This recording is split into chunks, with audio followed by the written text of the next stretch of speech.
میں سنا گیا میں جیسا انسان وہ جتنے نام کام یہ رہی کہ دو دو منٹ لاؤ دعائیں میں نکلو خدا ایک عالم میں رکھو 20-25 سال لگنا ہے اور کرائے اس کی سپیر کرنے کا انداز کی سپیر کرنا دماغ اس کا ساتھ دینا محنت کرنا 25-30 سال بعد عالم بننا تو یہ صرف اپنے کو ناتا نے رہی کسی نے جو کچھ ہوتا ہے بدلے نہیں ہوتا نہیں دعائیں کا مولا محمد حسین نے ناف رہی یہ مطلب کہ دعائیں کرنا کسی نات سنی ہو نات خامنی پھر نوری کرے نبی پاک کا صاحب آپ نے نات خان کی آپ کو چاہتے گئے امام حسین العابدین نے فرزدر کی 12,000 تھے اس نے قصیدہ پڑھے سی اس کو شام میں اندر ملک مندر بیٹھا سی حضرت امام حسین العابدین کی اسکریاں لگیاں کافی شیئر میں کردار کرا رہے کہوں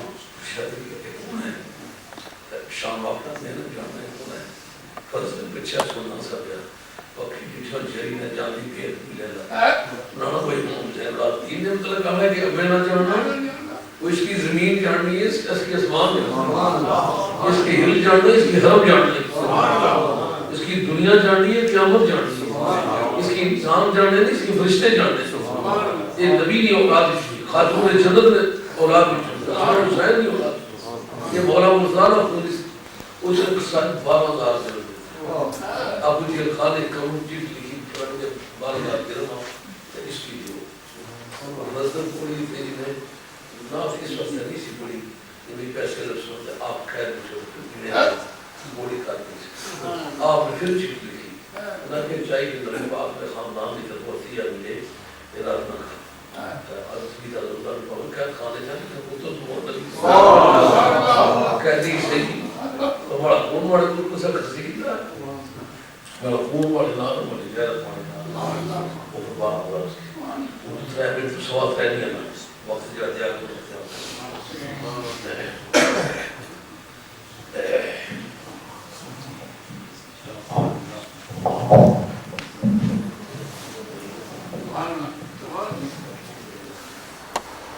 حضور سرکار فرماتے ہیں کملا والے لنگ لنگ جاندے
نحمده ونصلي ونسلم على رسوله الكريم سبحان اللہ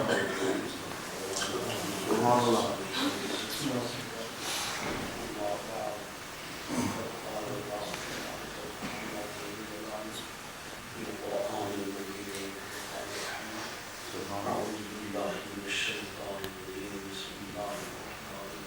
سبحان اللہ سبحان الذي أسرى بعبده ليلا من المسجد الحرام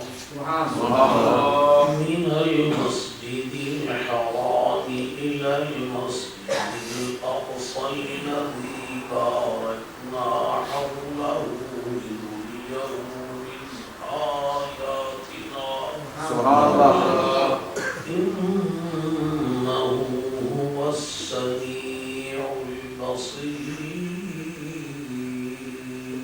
سبحان اللہ صدق الله مولانا العظيم وبلغنا رسوله النبي الكريم ونحن على ذلك من الشاهدين والشاكرين والحمد لله رب العالمين سبحان اللہ إن الله وملائكته يصلون على النبي حق حیات النبی يا أيها الذين آمنوا صلوا عليه وسلموا تسليما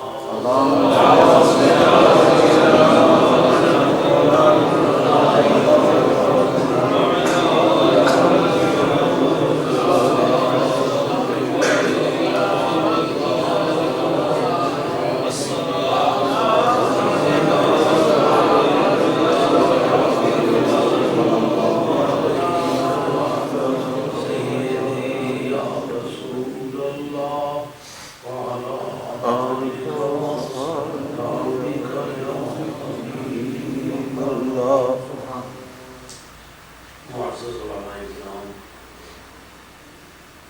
سادات اعظام، میرے بزرگوں، پیارے بھائیوں، عزیز بچوں، آج کا یہ اجتماع معراج النبی صلی اللہ علیہ وسلم کے نام سے منعقد ہوا ہے اور یعنی آج مولانا کی بارش ہے، آپ لوگوں کو بتائی سے ہمارے یہاں بھی بڑا اچھا اجتماع ہوا کرتا ہے۔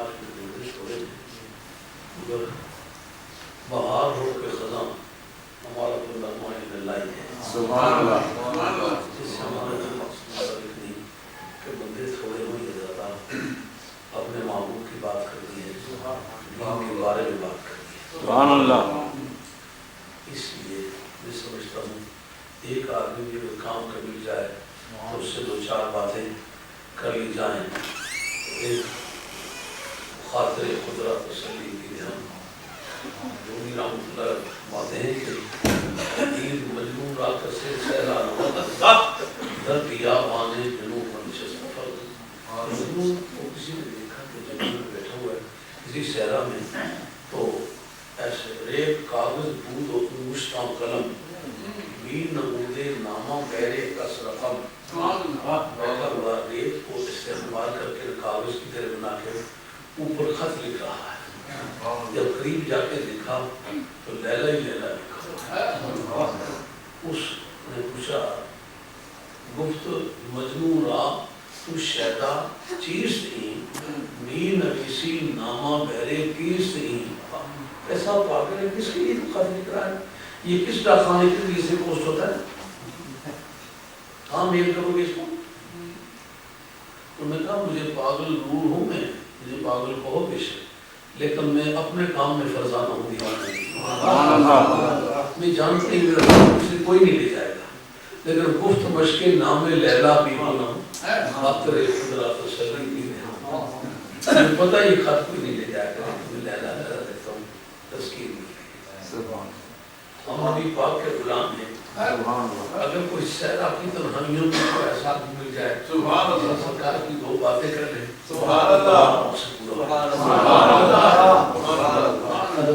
مولانا نے یہی آیت پیش فرمائی ہے میراث کے بارے میں، قرآن مجید کا بہت ریفرنس ہے، لیکن جس میں زیادہ بداہت ہے، یعنی جو زیادہ سور جال کے بغیر سمجھ آتی ہے وہ یہ آیت ہے، اور بھی معراج شریف کے بارے میں ہے۔ اس کا ترجمہ حضرت مولانا کی زبان سے آپ نے سماعت فرمایا، میں بھی عرض کر دیتا ہوں برکت کے لیے۔ پاک ہے وہ ذات جس نے رات کے وقت سیر کرائی، راتوں رات سیر کرائی اپنے بندے کو رات کے تھوڑے سے حصے۔ یہ تکرار معنی نہیں ہے، راتوں رات سیر کرائی رات کے تھوڑے سے حصے، مسجد حرام سے لے کر مسجد اقصی تک، جس کے گردا گرد کو ہم نے برکتوں سے مالا مال کیا۔ اب منشا معراج کرائے جانے کا کیا ہے؟ تاکہ ہم اس کو اپنی بعض نشانیاں دکھائیں یا نشانیوں سے دکھلائیں، یا من بیانیہ یا من تمیزیہ ہے۔ اور میں اس کرتا ہوں دونوں کے معنی میں فرق کیا ہے اور واقعی وہ بہت اچھی طرح سے سننے والا ہے اور بہت اچھی طرح سے دیکھنے والا ہے۔ وہ کون ہے؟ سرکار ہے کہ رات کو سیر کرائی، ذہن کس طرح گیا، اندھیاری رات ہے، ہاتھ کو ہاتھ سجھائی نہیں دیتا، سیر کائی کی ہوئی، جب دکھے ہی کچھ نہیں تو وہ بہت اچھی طرح سے دیکھو نا، بہت اچھی طرح سے، یا یہ کہ دیدار کا وقت ہے تو دیدار کے وقت حسن پہ نکھار تو روشنی کی موجودگی میں ہوتا ہے، کہا جس نے دیکھنا ہے نا واقعی وہ بہت اچھی طرح سے دیکھنے والا، بہت اچھی طرح سے سننے والا، یا یہ کہہ رہا تھا وہ سن رہا تھا، دیکھ بھی رہا تھا سن بھی رہا تھا، وہ اس کو بہت اچھی سے دیکھنے والا تھا اور بہت پیار سے واقع تھا، یا یہ کہ وہ ویزیبل نہیں ہے، اس کی رویت کے بارے میں دنیا میں اختلاف ہے، وہ دکھتا ہے کہ نہیں، کہا واقعی یہ بہت اچھی سے دیکھنے والا ہے، یعنی وہ محال بالذات نہیں، محال بالعرض ہے، دیکھنے کی قوت نہ ہونے کی وجہ سے۔ اگر محال بالذات ہے تو قیامت میں کیوں نظر آئے؟ محال بالذات تو قیامت میں ممکن نہیں ہوگا نا، یہ بلا واسطہ کسی اور بات، بالذات کی منطقی میں بولی لفظ ہے، بلا واسطہ کسی اور بات کی، بالذات کا ہی مفہوم ہے، یہ خود بخود وہ ایسا نہیں، بلکہ لوگوں میں توفیق نہیں ہے۔ آپ پتہ دیکھا تو جا سکتا ہے، اور دیکھنے والا کون کا وہ بہت اچھی طرح سے سننے والا بھی اور بہت اچھی طرح سے دیکھا، وہ کہے تو یہ سنے، وہ دیکھے تو یہ دیکھے، یا یہ کہ یہ جتنی چون چون کر رہے ہو نا کہ جسمانی معراج نہیں ہوئی تھی، یوں بندہ جا نہیں سکتا جی، گریویٹی جو موجود ہے، گریویٹیشن گراؤنڈز کی موجودگی میں پرواز کی نہیں کر سکتی، ہر کوئی التیام آسمان کا پھٹنا اور جڑنا ممکنات میں سے نہیں ہے، جا کس سے سکتے ہیں؟ اور پھر جب فرشتہ نہ جا سکے تو بندہ کس طرح جا سکتا ہے؟ رب کہتا ہے جانتا تو ہے نا، میں بہت اچھی طرح سے سنتا ہوں، بہت اچھی طرح سے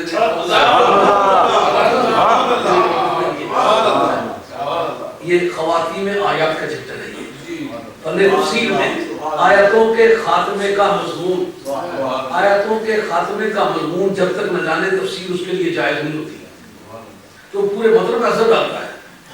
یہ باتیں ہیں تمام خلاف عادت، ما فوق الفطرت، بندہ ہو کر لامکان میں جائے، جسم ہو جگہ گھیرے بغیر رہ نہیں سکتا، تو جہاں جگہ نہ ہو وہاں جسم کس طرح رہے، عقل نہیں مانتی، اور گریویٹیشن ہو، گریویٹی ہو تو گریویٹی اس کو واپس نہ کر سکے، اور اگر نور ہونے کے ناطے سے وہ اوپر جائے تو بشر ہونے کے ناطے سے نیچے آئے، بشر ہو کر اوپر نہیں جایا جا سکتا، نور ہو کر کے نیچے نہیں آیا جا سکتا، کہا وہ لباس بشری پہن کر اوپر جا بھی سکتا ہے، حقیقت نوری لے کر نیچے آ بھی سکتا ہے۔ یہ بات میری سمجھ میں نہیں آتا، خیر کر تیری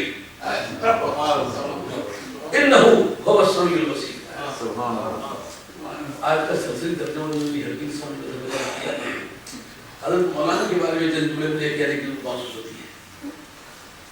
مولانا کے جو جد کریم تھے مولانا غلام محمد صاحب قہوری رحمۃ اللہ علیہ، وہ ایسا شخص گزرا کہ مولانا فضل خیر آبادی کے بعد اتنا بڑا منطق فلسفے کا جاننے والا آدمی ہندوستان کی سرزمین میں پیدا نہیں ہوا۔ یہ سارا انڈیا تھا، انڈیا کی تاریخ نہیں بتلاتی کہ مولانا فضل خیر آبادی رحمۃ اللہ علیہ کے بعد اتنا بڑا دھانا علاج پیدا ہوا ہو، خواجہ گولوی رحمۃ اللہ علیہ جس کو اپنے علمی معاملات میں اپنا مشیر مانتے تھے وہ اس شخص کا دادا نہیں، حقیقی دادا دور کا دادا نہیں۔ اس وقت ہندوستان میں بھی کچھ لوگ ایسے ہیں جو ان کے شاگرد میں ان کو ذاتی طور پر جانتا ہوں، کیونکہ یہ تقسیم تو بعد میں ہوئی ہے نا، اس وقت ادھر کے لوگ بھی آتے پڑے، لیکن پاکستان میں جتنے رئیس مدرس ہیں چوٹی کے صفحے اول کے مدرسین ہیں وہ بالواسطہ یا بلا واسطہ مولانا غلام محمد کوٹوی رحمۃ اللہ تعالیٰ علیہ کے شاگرد ہیں، یہ اس کا فضل ہے۔ اور خواجہ خواجگان سید السادات پیر میرعلی صاحب گولوی رحمۃ اللہ علیہ کے آستانے کا ایک سچا جانشین جو اس وقت جانشین ہے حضرت لالا جی صاحب، چھوٹے لالا جی صاحب، سید شاہ عبدالحق گیلانی مدد العالی دامت برکاتہ العالیہ، وہ اس شخص پر اتنا بھروسہ کرتے ہیں، میں نے دیکھا کسی پر بھروسہ۔ یہ سب تین علماء اس سرزمین میں جو ان کے بہاف پر کام کرتے ہیں، مفتی عبدالشکور صاحب ہزاروی جو علامہ ہزاروی رحمۃ اللہ کے فرزند ارجمند ہیں، ایک مولانا محمد بشیر صاحب پنڈی کھیب والے، اور جو بہما وقت حاضری دیتا ہے اور اس طرح کے خطرات کا مقابلہ کرتا ہے، یہ بات صاحب قلم شخص ہے، یہ لا گریجویٹ بھی ہے، قانون کے استاد بھی ہے، اور یونیورسٹی میں پروفیسر کے طور پر نائجیریا وغیرہ میں مختلف ممالک میں کام کیا، یہ تو یونیورسٹی لیول کے استاد ہے۔ آپ کی طبیعت میں بہت نیاز مندی ہے، اس سے یہ نہیں سمجھنا کہ آپ بہت اعلیٰ درجے کے مدرس ہیں، اعلیٰ درجے کے مناظر ہیں، اعلیٰ درجے کے صاحب طلب آدمی ہیں اور اعلیٰ گھرانے کا آدمی، ان کو دیکھتا ہوں تو دل دماغ میں پیار کی لہریں دوڑنے لگتی، خدا ان کی صحت عمر میں برکت۔ اب وہ جسمانی معراج کو موضوع گفتگو بنائیں گے، تھوڑا سا وقت میں عرض کر سکوں گا کیونکہ میں بیمار ہوں، آپ کو غالباً میری آواز سے پتہ چل رہا ہوگا کہ میں بیمار ہوں، نہیں یقین آ رہا ہوگا، ویسے شیر خود آدمی ہوئی اس وقت بیمار ہوں، بخار بھی ہے، نزلہ ہے، زکام ہے، اور یہ ایسا موذی مرض ہے کہ اگر کسی پہلوان کو بھی ہو تو اس کو بٹھا دیتا ہے۔ میں نے آپ کے سامنے جو ترجمہ کیا ہے بے عبد ہی کا لفظ استعمال، اپنے بندے کو آل علم کے نزدیک عبد کا اطلاق، یہ عبد کا لفظ معنی کی غرض سے بولا جاتا ہے تو جسم بغیر روح کے بولا جاتا ہے۔ اگر جسم اکیلا ہو تو اس کو میت کہتے ہیں، اگر روح اکیلی ہو تو اس کو روح کہتے ہیں، دونوں اکٹھے ہوں، روح بدن کے اندر ہو اور اپنا فنکشن کر رہی ہو، اس حالت میں عبد کہتے ہیں۔ تو عبد کا اطلاق جسم کو نکال کے نہیں ہوتا، رب نے پہلے سے جانا ہوا ہے، رب کا علم حصولی نہیں ہے، رب کا علم حضوری ہے۔ علم کی دو قسمیں، عالی علم کے نزدیک علم حصولی اور علم حضوری۔ اللہ تعالیٰ کے سامنے کوئی چیز حاصل نہیں ہوتی، حصول جو ہے یہ نفی ما تقدم پر دلالت کرتا ہے، کہتے پہلے نہیں تھا بعد میں حاصل ہوا، اس کا نام ہے حصولی۔ جو کبھی کا حاصل ہوا نہیں ہمیشہ سے ہمیشہ تک ہے، اس کا نام ہے حضوری۔ اور یہ ذات باری تعالیٰ کا علم ہے، ذات باری تعالیٰ کو پتا ہے کہ کس وقت میں کیسے کیسے لوگ پیدا ہونے والے ہیں۔ رب کو پتا تھا کہ کبھی جسمانی معراج کے منکر پیدا ہوں گے، تو رب کریم نے محمد نہیں کہا، نبی نہیں کہا، رسول نہیں کہا، بیعت نہیں کہا، تاکہ منکر جو یہ سوال اٹھائے کہ جسمانی معراج تو نہیں تھی، جسمانی معراج اگر نہیں تھی تو بیعت نہیں کیوں فرمایا؟ عبد کا استعمال تو اسی پر ہوتا ہے جس کی روح بھی ساتھ ہی ہو، جسم بھی ساتھ ہو، اللہ کے جسم دبائے روح کے موجود تھا اس حالت میں سہتا ہے۔ ایسا کیا کہ جسمانی معراج کا ذکر قرآن کی لفظوں میں موجود ہے۔ دوسرا ایک سرکمسٹینشل ایویڈنس ہوتی ہے، قرائنی شہادت۔ جس وقت کفار مکہ نے نبی پاک علیہ السلام کی معراج کا انکار کیا، اگر سرکار کہتے میں روحانی طور پر گیا تھا، میں خواب کے طور پر گیا تھا، اگر یہ باتیں کرتے تو ان کو اعتراض کیا تھا؟ سرکار کہتے میں لامکان میں گیا ہوں، تو مجھے کہتا میں ایسے 10 مکان میں نے دیکھے ہوں، میں گیا ہوں خواب میں بھی گیا ہوں، روحانی طور پر میں بھی چکر لگا کے آ گیا ہوں۔ ان کا اعتراض کرنا اس بات کا تقاضا کرتا ہے کہ سرکار نے معراج جسمانی کا دعویٰ کیا، کہ روحانی کا دعویٰ کیا ہوگا، کبھی انکار ہی نہیں کیا۔ ان کا انکار بتاتا ہے کہ دعویٰ سرکاری طور پر تھا ہی نہیں۔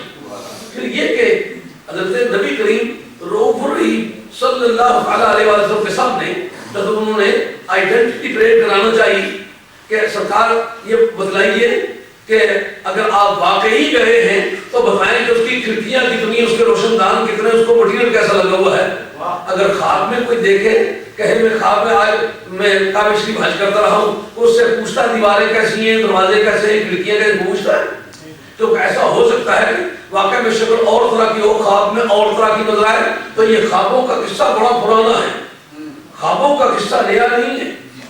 خواب جو ہے حضرت یوسف علیہ السلام کو خواب آیا، قرآن کی ریکارڈ میں موجود ہے کہ نہیں؟ یہ بائبل کی تحریروں میں وہ خواب موجود ہے کہ نہیں؟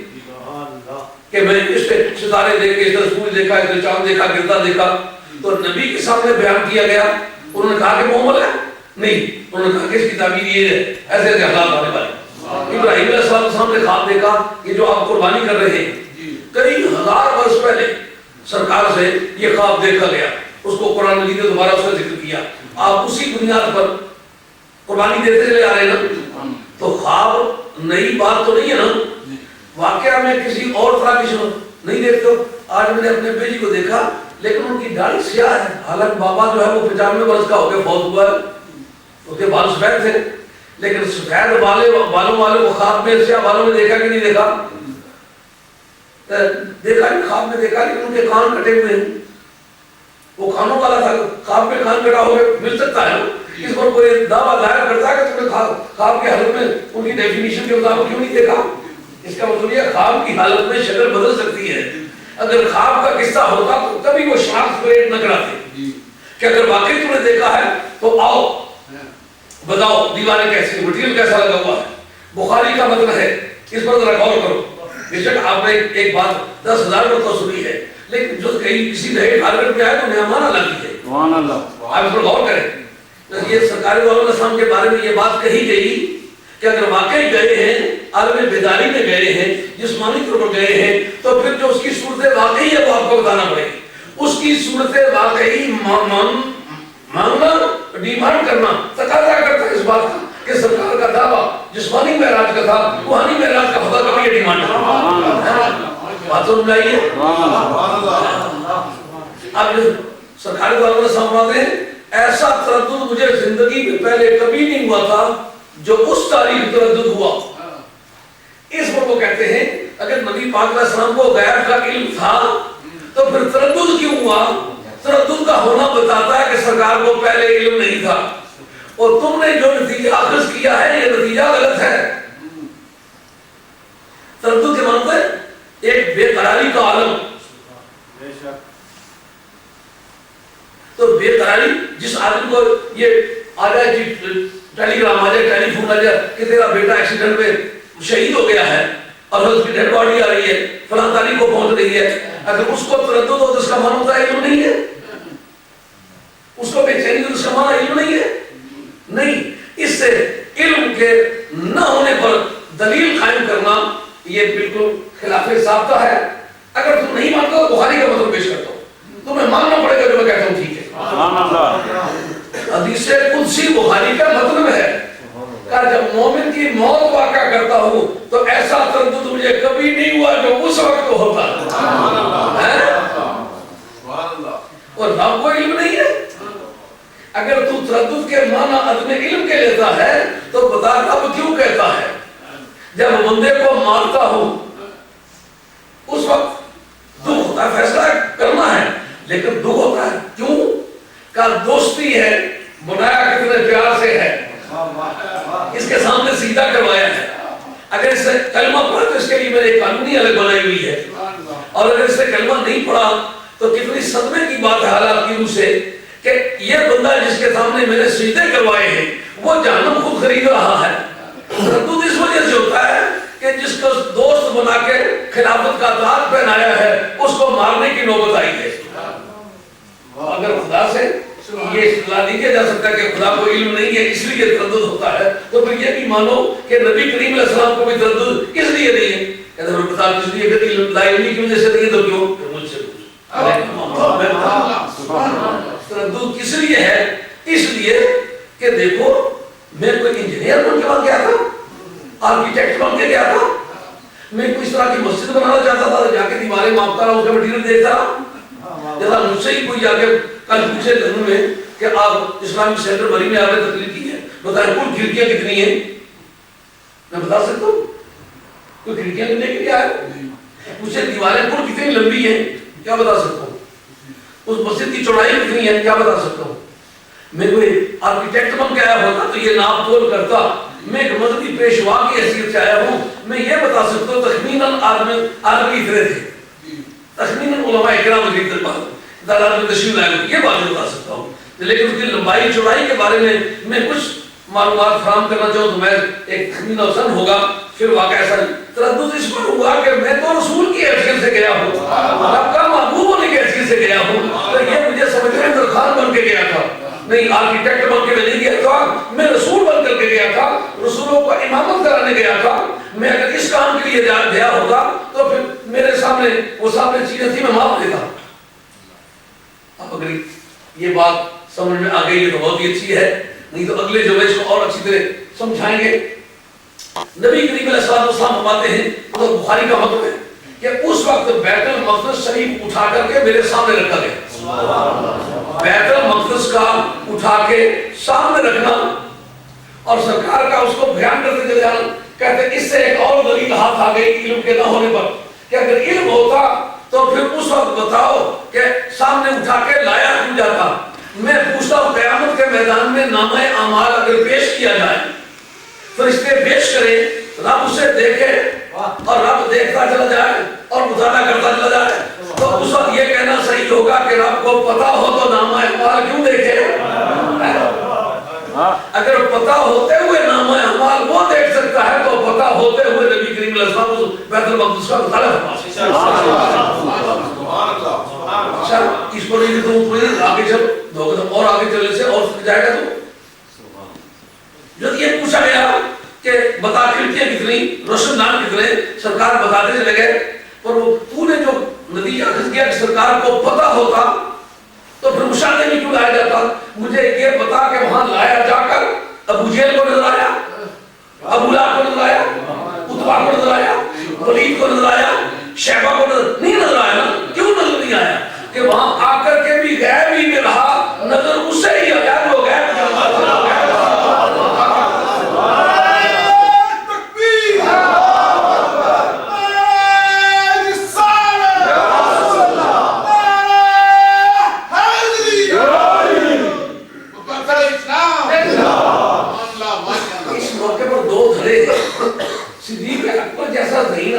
اگر ان کی سوسائٹی میں ہوتا تو ان کے نظام مادت میں وہ چیف جسٹس نہ ہوتے. جب ان کی سپریم کورٹ کے چیف جسٹس ہیں تو معلوم ہے ذہانت کے میدان میں ان کے برابر کا آدمی عرب سوسائٹی میں نہیں ہے. اس کی کیا وجہ صدیق اکبر نے یہ سوال کیوں نہیں کیا کہ کھڑکیاں کتنی, روشن دان کتنے؟ انہیں پتا تھا اس بارے میں سوچنا کہ علمی کس طرح ثابت کرو یہ بے ایمانوں کا مضمون ہے, یہ ایمان والے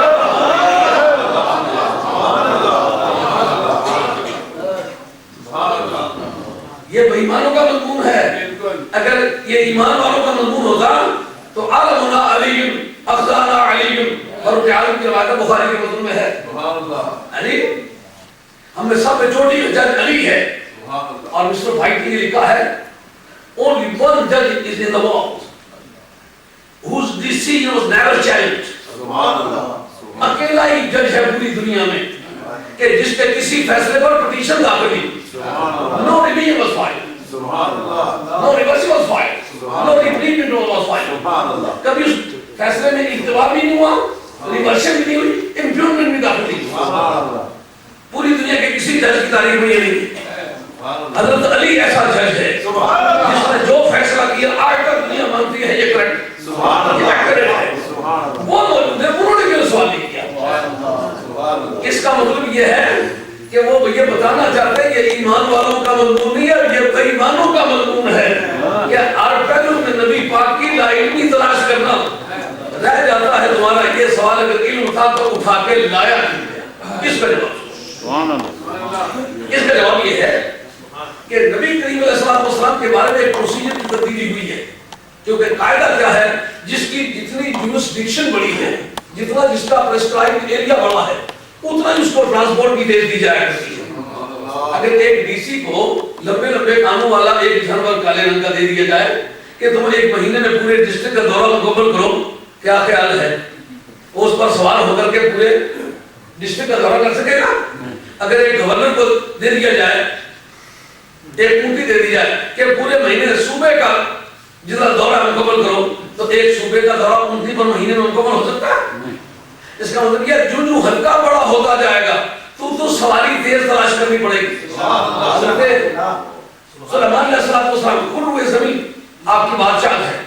بنی اسرائیل کے آپ نبی ہیں لیکن بادشاہ کل زمین کے. اس کا معنی یہ کہ ایک آدمی ہو کر دو اعتبار سے کام کر رہا ہے. ایک حلقے میں نبی بھی ہے اور بادشاہ بھی ہے, دوسرے حلقے میں صرف بادشاہ نبی نہیں ہے. یہ بھی عجیب و غریب بات ہے. علم عقیدہ میں بڑی کمپلیکیشن ہے. جناب ان کے لیے کیا ٹرانسپورٹ کا کیا ذریعہ ہے؟ فرمایا کہ غدو و حاشا اور روا و حاشا, ہوا کی ڈیوٹی ہے صبح کے وقت 1 مہینے بھر کی اڑا لے جائے اور شام کے وقت 1 مہینے بھر کی رات اڑا کے لے جائے. جتنا علاقہ بڑا ہے, جتنا پریسکرائبڈ ایریا بڑا ہے, جتنی جورسڈکشن بڑی ہے, اتنا ہی ٹرانسپورٹ زیادہ تیز رفتار ہو. سرکار کی باری آئی, فرمایا تبارک الذی نزل الفرقان علی عبده لیکون للعالمین نذیرا. عالمین کا نذیر اور بشیر, پرسویسو پالیسی اور امپیریٹو پالیسی, یہ دو پالیسی جو ہے نظام حکومت میں اختیار کی جایا کرتی ہے. نبی کے بعد دونوں غیر موجود ہیں. چاہے تو پہاڑ کو کائنات کے دکھلا, شام ٹوٹ کے دکھلا, سورج پلٹ کے دکھلا, درختوں دوڑ کے دکھلا, چاہے وہ اختیار دے مجھے مسلمان ہو جائے, نجات ہو جائے, ابو لہب ٹھیک ہو جائے. ایسا کان رکھ کے اس سے پکڑ کے جھکایا نہیں. کہا انسانیت کو پہلے اللہ نے بڑی عزت عطا فرمائی, اب اگر ڈنڈے مار کے ان کو مسلمان کر لے تو پھر وہ جو پرانی پالیسی زخمی ہوتی ہے, ڈنڈے نہیں مارتے, ان کے لیے پرسویسو پالیسی ہے. اگر نبی پاک کو غیر استعمال کرتے تو بالکل یہی نتیجہ ہوتا جو پہاڑوں کے بارے میں ہے, جو درختوں کے بارے میں. لیکن یہ خدا کی اور اس کے رسول کی پالیسی کا معاملہ ہے. امپیریٹو پالیسی نہیں کہتے, لیکن جو امپیریٹو پالیسی کا دائرہ وہ سارا عالمین ہوا. اور پرسویسو پالیسی وَمَا أَرْسَلْنَاكَ إِلَّا رَحْمَةً لِلْعَالَمِينَ.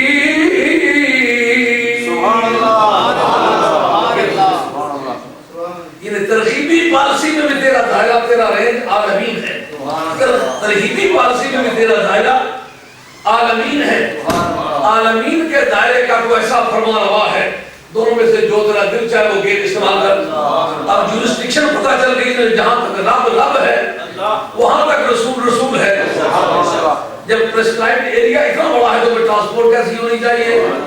سبحان الذی اسری بعبدہ لیلا. جہاں تک براق کی پہلی نگاہ جاتی ہے وہاں تک اس کا پہلا قدم اس کے ساتھ جاتا ہے. اب اس کا پہلا قدم وہاں تک چلا جائے جہاں تک اس کی نگاہ جائے. صاحب جامع الصفات نے لکھا ہے موسیٰ علیہ السلام نے جو اپنے معراج کے سجدے میں طور پر تجلی بڑھتی دیکھی تھی اور بے ہوش ہو کے گرے تھے, وہ ایک مرتبہ اس تجلی کا دیکھ لینا کیا ہوا, 70 میل کی دوری پر اندھیاری رات میں ایک پتھر پر چونٹی چلتی ہوئی دیکھ لیا. تو جو براق تجلیات کی دنیا میں رہتا ہے اس کی نگاہ کی تیزی, اس کا پہلا قدم وہاں چلا جائے. کہا پیارے اگر تو بھی جا کے ہی دیکھے, سلیمان علیہ السلام بھی جا ہی کے دیکھیں تو وہی معنی مساوات لازم آئے گی. اس کا پروسیجر ہی بدل دیتے. جب میرے پاس آئے تو ہم براق بھیجیں گے تاکہ پتہ چلا جائے, پتہ چل جائے کہ تو آیا نہیں تو لایا نہیں. اپنا جانا اور ہے ان کا بلانا اور ہے, اپنا جانا اور ہے ان کا بلانا اور ہے. یہ پر معلوم جائے مراد ہم بھیجیں گے جب بلانا مراد ہوگا, لیکن جب تیری شہر یا تیرا دورہ مراد ہوگا پھر ایسا نہیں کرتے کہ ہوا تجھے اڑا کے لے جائے, براق تجھے اڑا کے لے جائے. بلکہ مسلم شریف کے اندر حضرت انس رضی اللہ عنہ کی روایت سے یہ حدیث موجود ہے, ان اللہ زوالی الارض رأیت مشارقها ومغاربها. اللہ نے تمام کائنات کو یہ حکم دے دیا کہ میرے محبوب کو جانے کی زحمت نہیں دینی, جس جگہ کی انسپیکشن مراد ہوگی اس کی ڈیوٹی ہوگی کہ وہ اٹھ کر تیری بات. اب کعبہ تو کعبہ ہی صحیح لیکن نگاہ مصطفیٰ کو یہ زحمت نہیں دینی کہ مڑ کے دیکھے، ادھر پھرتا جائے جدھر نگاہ مصطفیٰ کی چیتول کیا پھری سارا زمانہ پھر گیا، ان کی چیتول کیا پھری سارا زمانہ پھر گیا، ان کی چیتول کیا پھری سارا زمانہ پھر گیا۔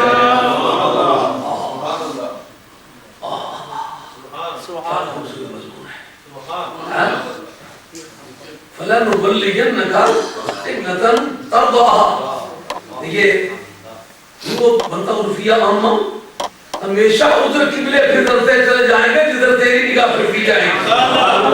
چیتول کیا پھری سارا زمانہ پھر گیا۔ یہ منطقیوں کی اصطلاح کا لفظ ہے، جس جگہ دوام وصفی ہو، یعنی محمول کی نسبت موضوع کی طرف دائمی ہو، اس وقت تک جب تک کہ اس کا موضوع وصف عنوانی سے موصول، کیونکہ یہ تعریف ہے، یہ منطقیوں کے گھر کا پردہ ہے، منطقیوں کے گھر سے کوئی ملک میں پھیلی ہے جی۔ اس میں کیا مطلب ہوتا ہے؟ جب تک جب تک موضوع کے اندر وہ وصف قائم رہے جس وصف کا ذکر کیا گیا ہے، تو پھر محمول ہمیشہ اس کے لیے ثابت ہوتا رہے گا۔ جس کے متعلق بات خبر دی جائے اس کو کہتے ہیں موضوع، جو خبر دی جائے اس کو کہتے ہیں محمول۔ یہ منطقیوں کی بولی کا لفظ ہے۔ نحویوں کی مبتدا اور خبر، جس کے متعلق کوئی حکم لگایا جائے، کوئی خبر بتائی جائے، اس کا نام ہوتا ہے مبتدا، اور جو کچھ بتایا جائے اس کا نام ہوتا ہے خبر۔ انگریزی میں آ جاؤ، جس کے متعلق کچھ بتایا جائے اس کا نام ہوتا ہے subject of the sentence. Subject اور ہے، سبجیکٹ آف دا سینٹینس اور ہے، یہ بات یاد رکھیے۔ سبجیکٹ فعل کے فاعل کو کہتے ہیں، لیکن سبجیکٹ آف دا سینٹینس مبتدا کو کہتے ہیں۔ جس کے متعلق کچھ بتایا جائے، جس کے متعلق کوئی حکم لگایا جائے، وہ سبجیکٹ آف دا سینٹینس ہے، اور جو کچھ بتایا جائے وہ پریڈیکیٹ آف دا سینٹینس ہے، محمول کو پریڈیکیٹ آف دا سینٹینس ہے۔ اچھا، اب پریڈیکیٹ آف دا سینٹینس کہتا ہے میں سبجیکٹ آف دا سینٹینس کے لیے ہمیشہ قائم رہوں گا جب تک کہ وہ کنڈیشن جو اس وقت بتائی گئی وہ لگی رہے۔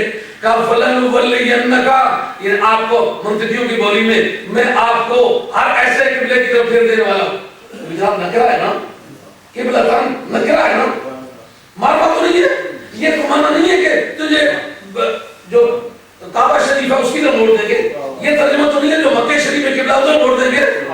ہمارے اس کا میرے ساتھ کیا تعلق ہے؟ میں کیا کروں؟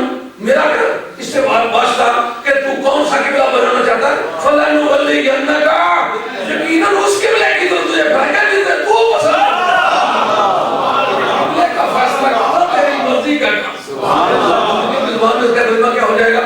ہم آپ کو بالدوام اس قبلے کی طرف پھیرنے والے ہیں جس کو آپ پسند کرتے ہیں۔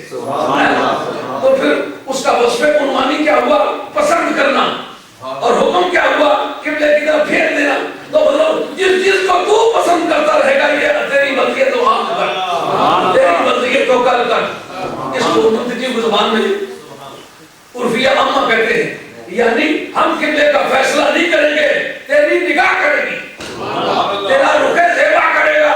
ان کی چیتول کیا پھری سارا زمانہ پھر گیا، ان کی چیتول کیا پھری سارا زمانہ پھر گیا۔ رسالہ بیانات مصطفیٰ علامۃ العصر۔ اب مولانا اس جگہ ایک اور بات سمجھنے والی ہے، جسمانی معراج کے بارے میں اس سے اصطلاح کرنا ممکن نہیں ہوگا کیا کہ جس کو قیاس اولا کہتے ہیں؟ قیاس اولا یوں سمجھیے، گل ذرا مشکل تھی لیکن میں سمجھائی شروع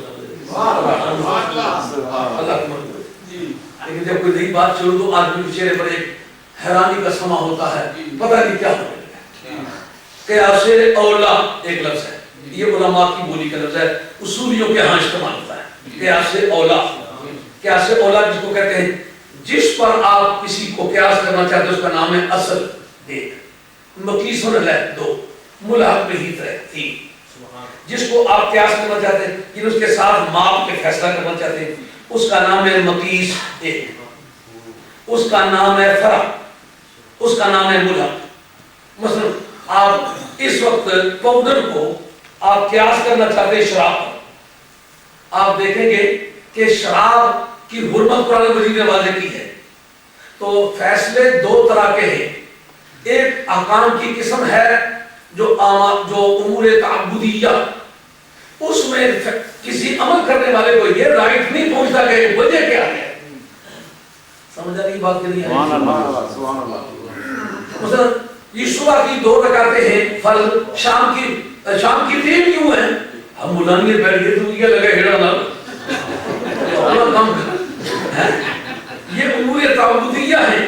ان عقل کی سمجھ میں کسی جگہ قرآن نے اس کو ریشنلائز نہیں کیا، حدیث میں ریشنلائز نہیں کیا، یہ فیصلہ نہیں کیا کہ کیوں، جس کی وجہ نہ بیان کی گئی ہو ان کو کہتے ہیں احکام تعبدیہ۔ یہ اصولیوں کی بولی کا لفظ ہے۔ ایک ہے قانون، ایک ہے قانون کے اوپر ایک قانون جو قانون کو قانون بناتا ہے، جس کو کہتے ہیں جورسپروڈنس، اور عربی میں اس کو کہتے ہیں اصول فقہ۔ یعنی جو قانون بنایا، قانون کے دلائل کیا ہے، ثبوت کیا ہے، قانون بنا لیکن قانون کا ثبوت کیا ہے۔ یعنی اصل پر بحث ہے کہ اصل سے مراد ادلہ شریعہ ہے، جو تو ادلہ شریعہ والا جو قول ہے یہ زیادہ بہت بڑا ہے کہ اصول قانون کا شرعی دلائل۔ تو جس وقت کوئی احکام بیان کیے جاتے ہیں تو اس میں کبھی وجہ نہیں بتائی جاتی لیکن کرنا پڑتا ہے۔ یہ نماز اس طرح ہاتھ کیوں اٹھاتی، اس طرح کیوں اٹھاتی، یہاں کیوں باندھے، اس طرح کیوں نہیں باندھے، اس طرح کیوں نہیں باندھے، اس طرح کیوں نہیں باندھے۔ یہ احکام تعبدیہ ہیں۔ عقل سے آپ پوچھیں گے، عقل کہے کہ میری سمجھ میں نہیں ہے، بہتر ہے کہ پاس رہے پاسبان عقل، لیکن کبھی کبھی اسے تنہا بھی چھوڑ دیں۔ سبحان اللہ۔ سمجھ میں آئی یہ بات؟ وہ ہے امور تعبدیہ، احکام تعبدیہ، اور ایک ہے وہ احکام معللہ جن کی حکمت بیان کر دی گئی ہو۔ انہوں نے شراب کو حرام قرار دیا لیکن اس کے شان نزول کے ذریعے سے اس کی وجہ حرمت بیان کر دی۔ جس وقت آدمی کو یہ نہ پتہ رہا کہ کوئی آئے اور کافر میں کہاں لگانا چاہیے، کہاں سے اڑانا چاہیے، حلال اور حرام کی اسے تمیز نہ رہی، بہن اور بیوی کا فرق اسے ملحوظ نہ رہا، عقیدہ صحیحہ اور عقیدہ کفریہ میں اسے فرق نہ رہا، تو ایسا نشہ جو اس کو شعور سے بیگانہ کر دے، خیر اور شر کی تمیز سے لوٹ لے، یہ وجہ ہے اس کی حرمت کی۔ اب شراب اس کا مٹیریل ساری چیز حلال تھی، ملی تو اس میں ایک چیز پیدا ہو گئی، کیا وہ علت ہے جو حرمت کی علت ہے، اس کا ایسا نشے میں کر دینا کہ اس کو حلال اور حرام کی تمیز سے بیگانہ کر دے۔ سمجھ آ گئی؟ اس کو ہم اصل بنائیں گے، اس کو مقیس اللہ بنائیں گے، اس کو ملحق نہیں بنائیں گے۔ آج کے بعد بھی کوئی نشہ دنیا میں عمل میں آئے گا، کوئی نئی چیز نہیں بن جائے جس کا نام شراب نہ ہو، مگر اس کا کام یہی ہو، علت میں یہی پائی جائے، ہم اس کو فیصلے میں لکھ دیں گے کہ شراب کی جو علت ہے اس میں پائی گئی ہے، لہذا اس کا حکم بھی وہی ہے۔ اب جناب قیاس میں اور دلالت النص میں کیا فرق ہے؟ اگر وہ دلالت النص سے کہیں گے کہ اعلی لغت میں سے جب اس کا مطالعہ کریں، یہ اصول فقہ کی بحث ہے، یہ ذرا مشکل ہوتا ہے کام، میرے تقریر میں دستیاب ہوتے ہیں اور میں سمجھتا ہوں اگر اس کو دستیاب کے پروجیکٹ میں چڑھا کے پوری طرح واضح نہ کیا جائے، آدمی رسمی طور پر بات سمجھتا ہے، اعتقادی طور پر سمجھنے دقت ہوتی ہے۔ اب اس کی بات بنیادی طور پر کیا ہے کہ دلالت النص بھی وہی ہے جس کو ریشو ڈیسیپلین کہتے ہیں انگریزی میں، کہ کسی وقت حکم اور حکم کی علت معلوم ہو جائے تو پھر وہ ریشو ڈیسیپلین کہلاتی ہے، دلالت النص کہلاتی ہے۔ لیکن یہاں دلالت النص اس کو کیوں نہیں کہتی کہ جس وقت اس کا مفہوم متبادر لغت کے ذریعے سے معلوم ہو تو علت لغت کے معرفت پتہ چلے، اس وقت کو کہلاتی ہے دلالت النص۔ جب غور و فکر کے ذریعے سے اس کی علت معلوم ہو تو دلالت النص نہیں کہلاتی، وہ قیاس۔ اب قیاس کے ضمن میں قیاس اولا ہے، جو شراب میں علت ہے نا وہ تو صرف ہے بے خبر کر دینا۔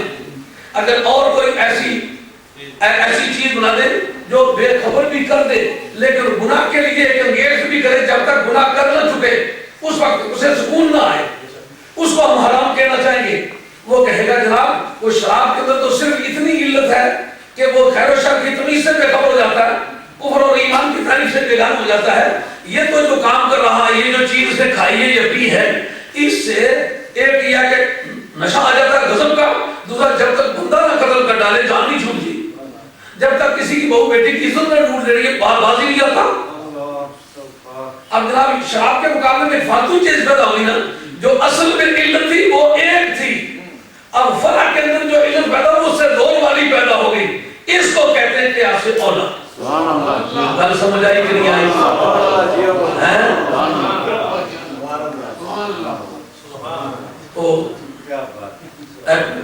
جاکت راج پہ پیشاب کر رہے ہیں، اس نے کیوں کو شکایت کریں گے تو کیا پھری پھری کر یہ اس کو زوریلی گل نکلی آئی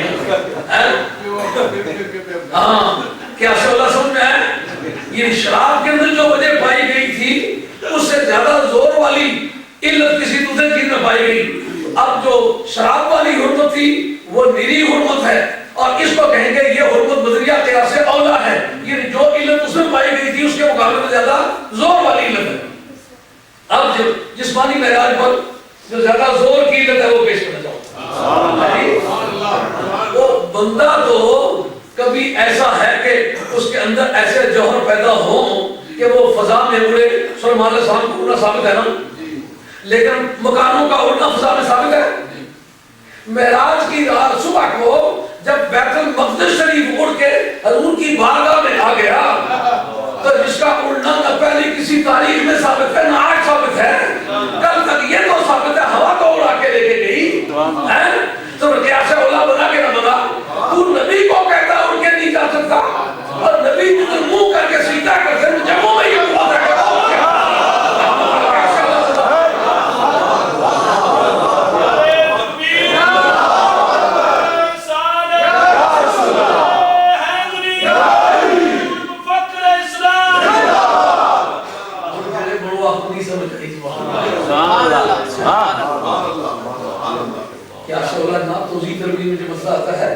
نصوص کی بحث اس کا ذکر کرتے ہیں کہ یہاں اس میں نصوص ہے تو چکر کھاتے ہیں، ساتھا بھی ہوتا ہے طالب علم بھی۔ ایمانداری سے بتاؤ کہ آسے اللہ کی بحث سمجھ میں آئی کہ نہیں آئی؟ سرکار کے اندر تو وہ پرواز کی قوت ہے۔ اب سرکار کے بارے میں کہتے ہو کہ اڑ نہیں سکتے، اگر بیت المقدس شریف اڑ سکتا ہے اس کے اندر علت کیا ہے؟ صرف یہ علت ہے نبی ادھر منہ کر کے نماز پڑھتے رہے، نبیوں کا تعلق ہے، اور نبیوں کے تعلق کی وجہ سے پتھر اڑ سکتے ہیں تو نبی خود کیوں نہیں اڑ سکتا؟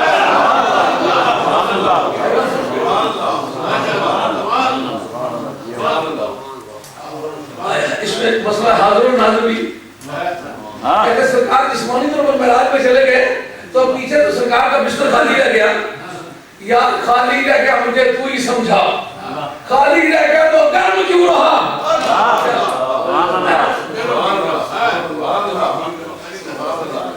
تو کہتا ہے جی ادھر گئے تو ادھر سے کیا ادھر ہو گئے؟ کہتے ہیں this is one of the greatest problem in the physical world for a body to be present at two different places at the same time۔ یہ ایک فزکس کی ایک پرابلم ہے کہ ایک فزیکل باڈی ایک ہی وقت میں دو مقامات پر بیعت کو موجود نہیں ہو سکتی۔ جو آج عقل کا پجاری ہے کہتا ہے نبی پاک کو حاضر ناظر جاننے میں مجھے یہ بھی ایک دقت پیش آتی ہے کہ میں جو تسلیم کرتا ہوں، علماء بیان کرتے ہیں کہ معراج کی رات لا مکان میں گئے تو لا مکان میں تو گئے تو پیچھے تو بستر خالی رہ گیا، اگر بستر کے خالی رہنے سے تو استدلال کرتا ہے ان کی غیر حاضری پر، تو بستر کی گرمی سے کس پر استدلال کرے گا؟ بستر گرم رہا، لیکن تمہیں یہ بھی غلط فہمی ہے، میں جسمانی طور پر سرکار کی حاضری ناظری کا نہ میں قائل ہوں نہ ہمارے مذہب کے اور پیشوا، حضور علمی ہے۔ اس پر بسا اوقات ہمارے مقررین نوجوان حضرات کو یہ سوال پیش آتا ہے، بڑی مشکل کا سامنا کرنا پڑتا ہے۔ وہ کئی مقامات پر کہتے ہیں نبی پاک علیہ السلام پڑھ رہے تھے تو سرکار تشریف لے آئے، فلاں مقام پر سرکار کے سامنے امامت فرمائے تو امامت کے لیے آ گئے، جب پہلے ہی وہاں موجود تھے تو آئے کیا؟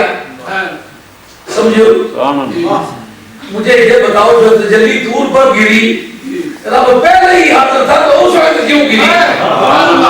ارے لیلۃ القدر کو اللہ تبارک و تعالیٰ کے انوار و تجلیات کا فیضان ارے آسمان دنیا پر ہوتا ہے، جب پہلے ہی شراب حاضر نازل ہوتا ہے تو لیلۃ القدر کو ہی کیوں خاص طور پر تجلیات کا ورود ہوتا ہے؟ جب پہلے سے سمجھ بات اب سرکار کے بارے میں جواب سنو. سرکار کی حاضری اور ناظری بطور حضور علمی کے ہے، علم کے طور پر حاضر سرکار سبحان اللہ علم کے طور پر حاضر ہے. کیوں؟ قیامت کے میدان میں سب سے پہلا مسئلہ جو قیامت کی پروسیجر شروع ہوگا وہ سرکار کی حاضری ناظری کا ہوگا. سبحان اللہ جب شافع ساری چلے گی، اچھا بتاؤ تم نے نبیوں تم نے سارے پیغام پہنچائے؟ جی پہنچائے. جنہوں نے انکار کیا تھا ان سے پوچھا، ان کا کوئی نہیں ہمیں پہنچا، ویسے جھوٹ کرے خود مجھے اس کو جب کر لو. جب اپنی جان فلسطین میں گزرا ہے پھر کسی کا سرفا نہیں ہوتا، اس وقت رب شاہ سے کلیکٹ کرے گا. رب خود کیوں نہیں کہتا مجھے پتا ہے؟ اور کسی سے پوچھنے سے اگر تم نے یہ نتیجہ نکالا سرکار کو پتا ہوتا تو پوچھتے کیوں رہے؟ میں کہتا ہوں رب کو پتا ہے تو رب قیامت میں پوچھے گا کیوں؟ سبحان اللہ وہ ایک عدالتی پروسیجر ہے، وہی عدالتی پروسیجر ہے. اب جب فرشتے حاضر ہوں گے، ان علیکم حافظین کرام کاتبین یعلمون ما تفعلون، فرشتے کہیں گے ہاں مولا کریم ہمارا ریکارڈ بتاتا ہے نبی سچائی، یہ نبی کے منکر جھوٹے. وہ کہتے ہیں مولا کریم اس سے ہماری خاندانی عدالت چلی آ رہی ہے. کیا عدالت چلی آ رہی ہے؟ ان کا قالوا اتجعل فيها من يفسد فيها ويسفك الدماء ونحن نسبح بحمدك ونقدس لك. وہ عالمی جدو بنانے کو بڑا خوبصورت ہوگا، بڑا فسادی ہوگا، جنہوں نے ہماری پیدائش سے پہلے ہمارے اوپر اتنے چارجز لگائے ہیں. تو کیا اس سے عدالت اسٹیبلش نہیں ہوتی؟ ہم نے ان کا کیا بگاڑا؟ کس وجہ سے یہ کہتے ہم فسادی ہو گئے؟ ہم نے کوئی پہلے دنیا میں پیدا ہو کر فساد کیے تھے؟ تو جو ہم معصوموں بے گناہوں کو پیدائش سے پہلے اس طرح کے چارج دیتے ہیں، آج تک انہیں کیا صحیح اسی طرح کے یہ چارج دے رہے ہیں. اب عدالت قرآن مجید کے ریکارڈ میں ثابت ہے، اس لیے شرط ٹوٹ جائے گی. اب یوم تختم علی افواہہم وتکلمنا ایدیہم ونشهد ارجلہم بما کانوا یکسبون. منہ پہ بولے، ہاتھ اور پاؤں شہادت دینے لگ جائیں گے، کہیں گے مولا کریم ان پر بھی ہمیں کریٹیسائز کرنے کا لائق. اب کہیں گے بولو، کہتے ہیں مولا کریم تو نے یہ گفٹ کیے. گفٹ کا ایک پوزیشن لا ہوتا ہے، ایک پوزیشن فیکٹ ہوتا ہے، قانونی قبضہ اور موقع کا قبضہ. جب کوئی ڈونر کسی ڈونی کو کوئی گفٹ دے دے، کاغذات میں درج کر دے، ریونیو بورڈ کے کاغذات میں درج کر دے، اس کا نام ہے پوزیشن ان لا. جب موقع کا قبضہ دے دے اس کا نام ہوتا ہے پوزیشن ان فیکٹ. اب پوزیشن ان فیکٹ کی بہت ساری فارمیں ہیں. کوئی چیز قابل انتقال ہے اس کے قبضے کا کیا سسٹم ہے، لیکن اس کو میں ذکر یہ فقہ کا مسئلہ ہے. جیسا کہ مثال کے طور پر ایک آدمی بوری کو بڑی لیتا ہے تو وہ قبضے سے پہلے اپنا مائنڈ چینج کر سکتا ہے کہ میں نہیں بیچتا، لیکن اسے پیسے دے دیے ہیں اب بوری سے وہی پڑی ہوئی ہے، قبضہ نہیں تسلیم ہوگا. اگر اس نے پیسے دینے کے بعد اس بوری کو سرکار کے 2 انچ پر کر دیا، اب قبضہ ثابت ہو گیا. سبحان اللہ کسی آدمی نے مکان لیا ہے، مکان کی چابی دینے سے قبضہ ثابت ہو جاتا ہے. اب اس قاعدے کی روشنی میں اس پر غور کیا، ہاتھ پاؤں دیے اور بندے کے ساتھ لگا دیے، کہا اب تجھے میں نے سمیع بصیر بنا دیا اپنے استعمال کا ہاتھ. اب رب کریم جس وقت کسی کو گفٹ یوں کیا جائے وہ مالک بن جاتا ہے، جو نہیں ہم ہاتھوں پاؤں کے مالک بن گئے. ہاتھوں پاؤں کے جب مالک بن گئے تو اس کے بعد ہمارے ان مالکانہ حقوق کے ہوتے ہوئے ہماری فری کنسنٹ کے بغیر، ہماری آزاد مرضی کے بغیر ان ہاتھوں اور پاؤں کا استعمال ایک آسمانہ قبضہ ہے، آسمانہ قبضہ حرام ہے، انویلڈ ہے. اس لیے ان سے کلیکٹ ہونے والی ایویڈنس ہے وہ حرام ہے، اور کسی حرام چیز پر فیصلے کی بنیاد رکھتی حلال ہے. ہاتھ پاؤں کی شان کر دی. ادھر رب کریم کہیں گے کفا باللہ شہیدہ، میں بڑا کافی گواہ ہوں. تو کہیں گے مولا کریم جو حاکم ہو وہ گواہی نہیں دے سکتا، اور جو گواہی دے وہ حاکم نہیں. اس وقت امت محمدیہ کھڑی ہوگی کہ وَكَذَلِكَ جَعَلْنَاكُمْ أُمَّةً وَسَطًا لِتَكُونُوا شُهَدَاءَ عَلَى النَّاسِ وَيَكُونَ الرَّسُولُ عَلَيْكُمْ شَهِيدًا. تمہیں درمیانی امت بنایا تاکہ تم لوگوں پر گواہ ہو، تمہارا رسول تم پر گواہ ہو. سبحان اللہ.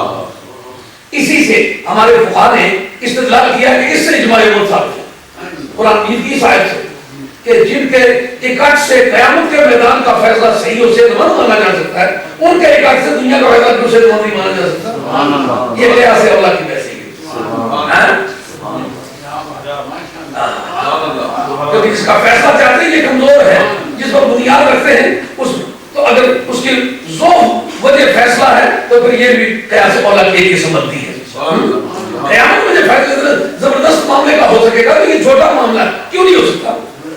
اس وقت ان کا اعتراض ہوگا مولا کریم ایویڈنس کے لیے گواہ کے واسطے یہ چاہیے کہ کلیکشن آف ایویڈنس کے موقع پر پلیس آف اکرنس پر موجود ہو، پہلے وقوع پر موجود ہو، اور اس کو ٹیسٹیفائی کرنے کے لیے شہادت کے پیش کرنے کے لیے عدالت میں موجود ہو۔ مولا کریم یہ موقع پر موجود ہی نہیں تھے، ان کو گواہ کس نے بلایا جائے؟ اس سرکار کے مجھے تو پروردگار کی بات کے پیچھے کا بھی پتہ نہیں تھا۔ اور یہ کون رسول علیکم شہیدہ، سرکار کے مولا کریم میرے امتی سچے، یہ رسول سچے، یہ نبی سچے۔ اس نبیوں کی خلاصی ہوگی اور ادھر کفار کی ذلت ہوگی، مگر یہ بتاؤ کہ یہ سب کچھ گزرنے کے بعد جنہوں نے خدا کو سپیئر نہیں کیا وہ سرکار کو کس طرح سپیئر کریں گے؟ اگر حاضر و ناظر کا عقیدہ قیامت کے میدان میں کافر بھی اس کا ممکن نہ نکلے تو دنیا میں کلمہ بھی پڑھے، حاضر و ناظر کا انکار بھی کرے۔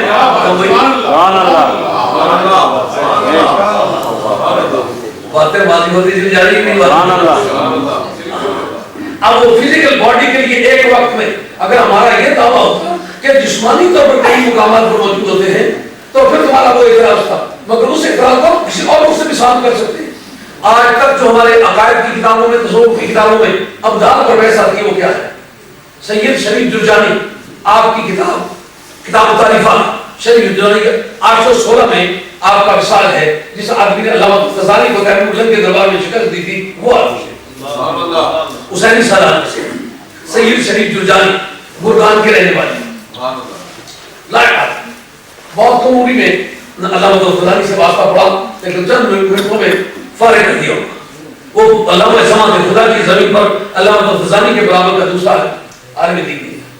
792 میں ان کا انتقال ہوا اور شریف جرجانی کا 816 میں ہوا۔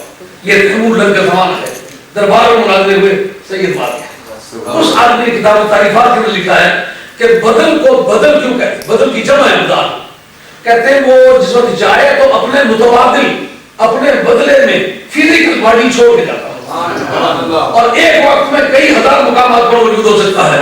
تو جب نبی پاک کا غلام جا بجا موجود ہو سکتا ہے تو سرکار کو بجا اولا موجود ہو سکتے ہیں۔ یہ کیا سے والا کی بحث ہے جی؟ اب اس میں یہ سوال ہوتا ہے عقل کہتی ہے اور تیری عقل کو کس نے مفتی بنایا ہے؟ یہ مجھے کس نے بتایا کہ ساری باتیں ہم عقل پر توڑ کے دیں گے؟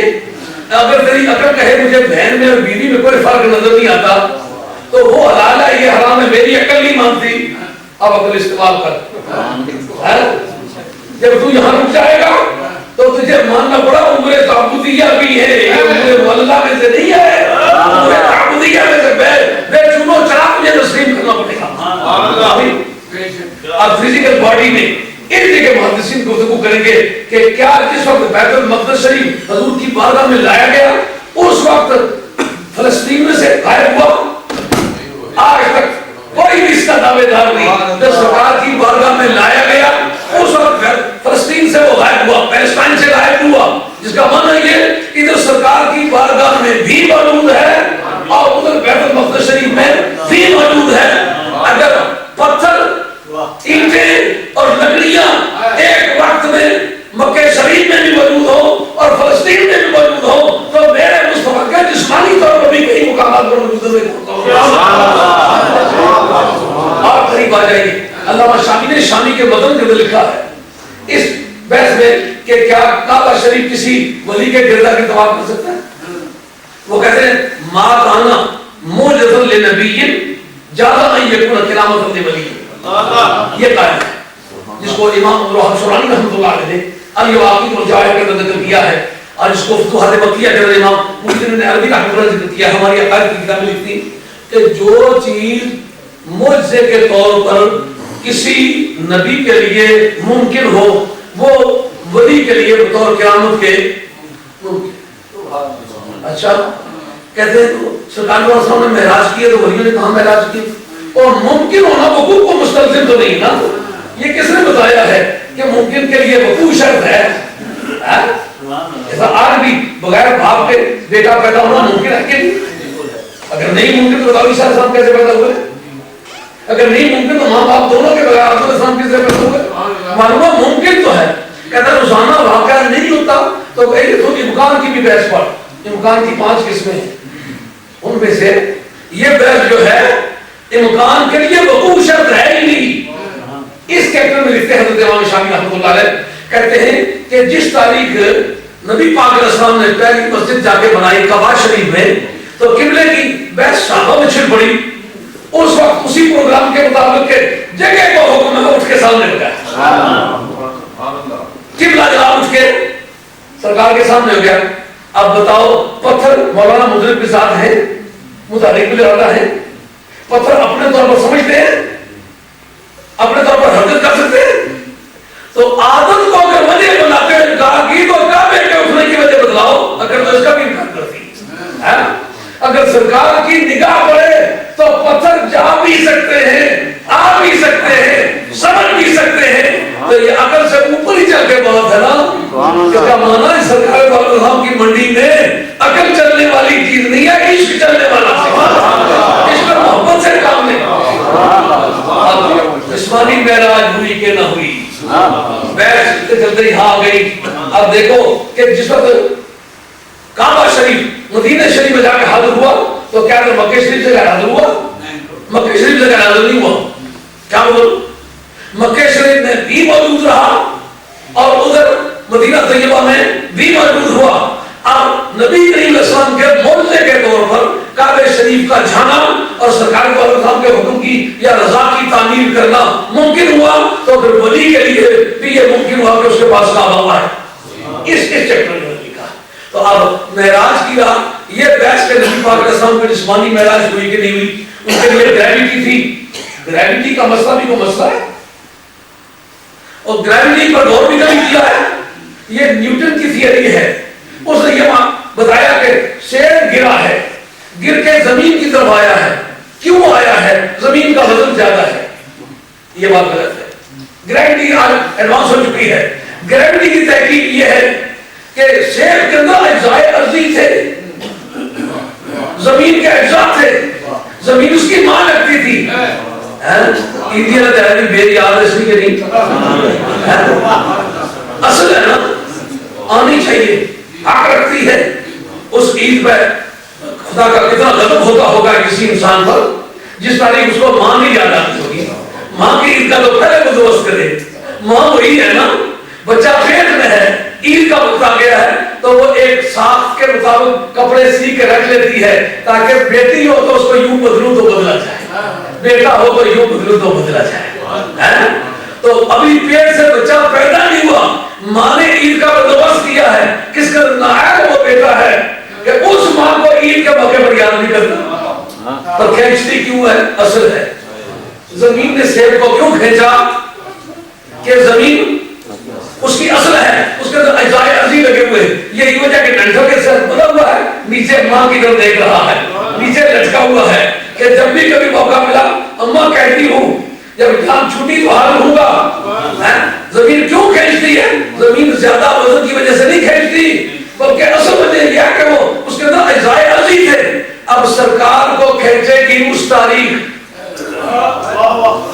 جس تاریخ یہ ثابت ہو جائے کہ اجزائے ارضی سے سرکار کی ترکیب ہے. جو مولانا آج آپ کا فلسفہ یہ جو 4 علتیں ہیں ارسطو کی اور خالہ ایرسٹوٹل, ارسطو کی 4 علتیں, ان میں یہ بحث ہے کہ موجود کہ نہیں کہ شے کے وجود سے پہلے علتیں باقی پہلے شرط ہے. کل سمجھانے کے لیے کوٹھا چاڑن لگے ہو, پہلے کوٹھا موجود ہونا یا پہلے اٹا موجود ہونا. دروازہ بنانے لگے پہلے دروازہ موجود ہونا یا پہلے لکڑی موجود ہونی. علتیں باقی پہلے ہوتی, جس سے اب جس وقت پہلا بشر بنایا جانے لگا وہ تو آدم علیہ السلام ہے. اگر نبی پاک علیہ السلام انہی عناصر اربع کی ترکیب سے وجود میں آتے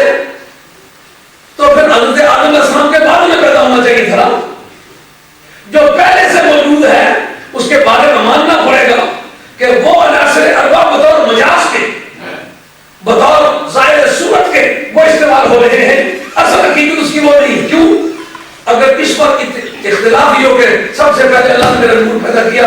اس میں تو کسی کو اختلاف نہیں کہ تم تو نبی معلوم بین الماء والطین. اس کے تک واضح من بھی حدیث کے الفاظ کچھ ہیں مگر مانا یہی بنتے ہیں. پوری امت اس پر متفق ہے. میں اس وقت نبی تھا. سبحان اللہ. اس سبحان اللہ. وقت جناب نبوت یہ صفت ہے نا, صرف اس کس میں آراد ہے نا, عرض کو ذات سے کام ہونے کی عادت ہے نا. گل کو لگی یہ نہیں سبحان اللہ. بھائی ہوئی دے گل نہیں ہوں میں دستا پیسی ایسا مچھا رکھی ہے. مچھا یہ تیل ہے چمکنا پہ اور یہ تیل چمک جڑی مچھا پر ہے چمک کی یہ صفت ہی. پہلے دسو مچھا سی کہ پہلے چمک سی.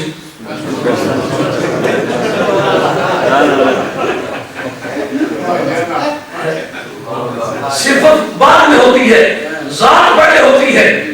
جب پہلا بشر بنایا جا رہا ہے اس وقت کہتے ہیں میں کرسی نبوت پر جلوہ فروز ہوں. سبحان اللہ. صفت کو ذات سے قائم کرنے کی عادت صفت اکیلے نہیں کہہ سکتی. بندہ سونا ہے, سونا اسی کی صفت ہے. بندے کو پاسا والی تو سونا ہونا پانڈے بھائی دسو کیڑی ہے کیا اس دیوار کا ٹنگی دسو اس میں اس کا ٹنگا جا سکتا ہے. اس میں صفت ہے. صفت کو ذات سے قائم ہونا پڑے گا. پہلے ذات ڈھونڈنی پڑے گی. سرکار دو عالم ہم کہتے ہیں میں نبی ہوں. نبوت ایک صفت ہے. صفت کو ذات سے تعلق قائم کرنے کی عادت ہے. ذات کیا ہے؟ ہمارے علماء نے کیا خوبصورت تحقیق کی ہے. وہ کہتے ہیں سرکار کے اندر بشریت بھی موجود ہے, نورانیت بھی موجود ہے. نور بطور ذات کے ہے اور بشریت بطور صفت کے ہے. کیوں ذات پہلے ہوتی ہے صفت بعد میں ہوتی ہے. اگر سرکار کی صفت ذات بشر ہوتی تو آدم علیہ السلام کے بعد بنتے تو پہلا بشر بنا ہے. اگر اس سے پہلے کے بنے ہوئے تو پھر ذات بشر نہیں ہے, صفت بشر ہے. اب وہ گریویٹی کی بات واضح ہوگی. جو مٹی سے بنے گا نا مٹی سے کھینچے گی نا. جس کی اصل حقیقت اربع عناصر ہوگی اس کو کھینچے گی نا. عیسیٰ علیہ السلام کے بارے میں ایک تحقیق ہے محققین کی. وہ کہتے ہیں آپ آسمان پر گئے, چوتھے آسمان پر رکے کیوں؟ کہتے ہیں فلسفے کا ایک پرنسپل ہے کہ اگر کسی دائرے سے کوئی نقطہ گرائے تو ٹریول کرتا ہے لیکن سینٹر پہ جا کے رک جاتا ہے کہ وہ اس کا مرکز سے آگے ٹریول نہیں کر سکتا. عیسیٰ علیہ السلام فطری نسبت آپ کی ہے نہیں لیکن فطری کردار ادا کیا ہے حضرت جبریل امین کے پھونک نے, اور پھونک آئی ہے آسمانوں سے. آدمی کی بولی وہ سمجھی جاتی ہے جو ماں کی ہو, وطن وہ سمجھا جاتا ہے جو باپ کا ہو. آدمی کی تدبیر ماں کرتی ہے لیکن نسب آپ کسی کی کیا ہوتی ہے جو اس کے باپ کی ہو. آپ کا باپ تو نہیں لیکن پھونک نے باپ کا کردار ادا کیا, اس لیے آپ آسمانی الاصل ہوئے. جب آسمانی الاصل ہوئے فعلت مولود لہو رزقہن و کسوتہن بالمعروف. ہمارے لاکھ مینٹی نسل کے بعد مسلمات میں سے ہے کہ باپ نسب میں اصل مانا جاتا ہے. وہ خرچہ دے جس کے لیے بیٹا ہے. تو نسل میں باپ اصل مانا گیا. عیسیٰ علیہ السلام نے ہجرت کی, کدھر گئے؟ آسمان پر گئے. پہلے آسمان نے نہ روکا, دوسرے نے نہ روکا, تیسرے نے نہ روکا, چوتھے پر گئے ڈوب گئے. کیوں؟ اوپر سے بھی گنو آسمانوں کو درمیانی, چوتھا نیچے سے بھی گنو درمیانی, چوتھا نقطہ مرکزی چوتھا آسمان ہے نا. چوتھے آسمان سے آگے تجاوز کرتے تھے جاتا تو ہمارے کو دے رہے ہیں. پھونک کے اعتبار سے اصل تو تیری میں ہوں جاتا کہاں گریویٹی تیری زمین کی قیدوں سے چھوٹا تو اصل تیری یہ ہے ادھر آ. اصل نے ادھر کھینچا. سرکار کا موقع آیا زمین سے پرواز کرتے وقت کہو گے براق لے گیا. آسمان کی پرواز کر کے جبریل اور براق دونوں لے گئے لیکن سدرۃ المنتہا پر جب براق بھی رہ گیا اور جبریل بھی رہ گئے, اب سوچ کے بتاؤ کہ اصل مصطفیٰ کیا ہے؟